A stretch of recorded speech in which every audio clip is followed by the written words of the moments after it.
I'm here to talk about overlanding, from how-tos, advice, gear, vehicle builds, and everything in between. Oh hey there, I'm Jeff. Welcome to a Hey There with Jeff.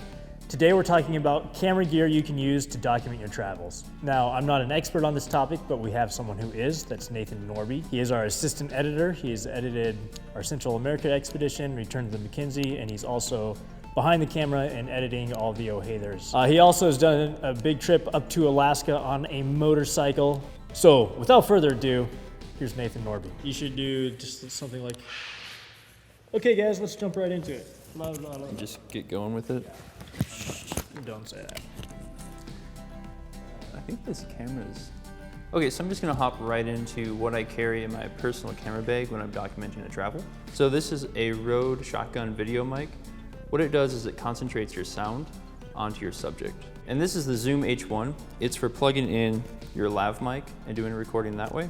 Then these two here are the Sennheiser EW100s. These are great because you can plug one into your camera and get live audio recording feedback. And the other one can travel on the person you're interviewing. That's what we have right now. This cable here and this pack right here. All right, so I'm gonna go ahead and move on to lighting now.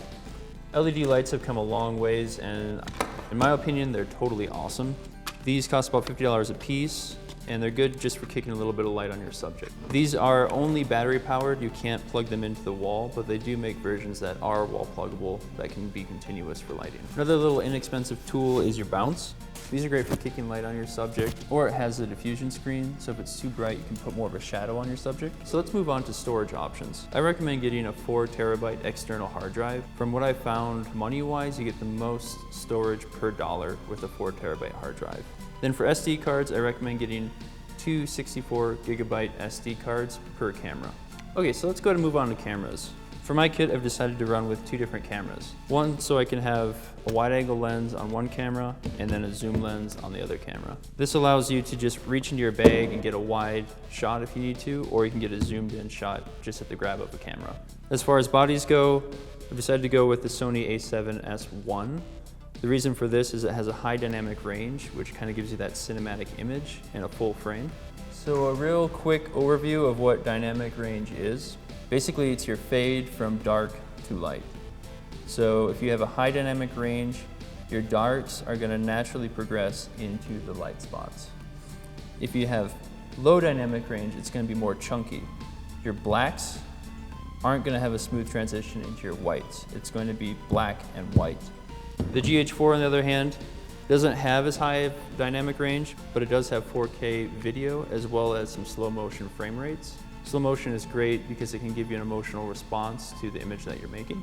These both have adapters to Canon L-series glass. Canon L-series glass is great because it's super sharp, it's professional quality, and the outside body is weather resistant, which makes them great for traveling because they're a little bit more beefy and can handle some more extreme temperatures. And a good little backup camera is your trusted GoPro. These are great because you can throw them anywhere, they're really hard to break, and they produce a decent image for the convenience that they offer. And one little helpful extra tip is your headlamp. Darkness always comes faster than what we expect, so it's great to throw this on your head real quick, organize your stuff before you go to bed or in your tent and that sort of thing. So I'm going to hop into a few other things that I don't always carry with me, but they're great to have along or bring on a specific shoot. One is the Canon 5D Mark III. But this is your great standard professional photography camera. Amazing image quality, and the body is also weather sealed, so it's great for going into remote environments that can be really demanding on your equipment. Another camera to consider is the Canon C100.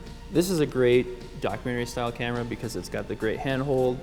It's got your microphone attached on top, which is also another handhold. And the body is really durable. It's designed for those extreme environments that you might find yourself in. And really, for the price point, it's really good bang for your buck. It has a high dynamic range with different frame rates as well.